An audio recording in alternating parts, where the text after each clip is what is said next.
شیخ Saadi شرازی رحمہ فرماتے ہیں کہ ایک دن میں حمام میں تھا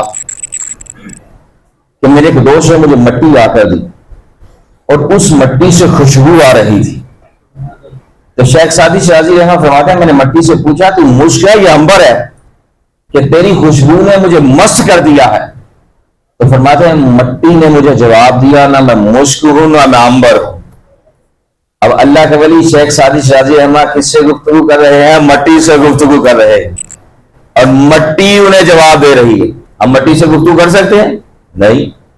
کیوں؟ ہم اس لیول پہ نہیں ہیں. اگر ہم اس لیول پر ہوتے تو ہم بھی مٹی سے گفتگو کر سکتے تھے، لیکن اس لیول پر آنے کے لیے سنت مصطفیٰ علیہ الصلوۃ والسلام اپنانی یہ ضروری. اپنا ہر ادا، اپنا ہر طریقہ، اپنی زندگی کا ہر لمحہ جب سنت مصطفیٰ علیہ الصلوۃ والسلام کے مطابق گزارا جاتا ہے تو پھر جو چیزیں نہیں بولتی وہ بھی بولنا شروع کر دیتی ہیں. تو فرماتے ہیں میں نے مٹی سے پوچھا تو مشک ہے عنبر ہے؟ تیری خوشبو نے مجھے مست کر دیا ہے. تو فرماتے ہیں مٹی نے مجھے جواب دیا نہ میں مشک ہوں نہ میں عنبر ہوں، میں تو نچیز مٹی ہوں. بس کچھ عرصے پھول کی صحبت میں رہی ہوں. اگر میں پھول کی صحبت میں نہ رہتی تو میں وہی نچیز مٹی تھی.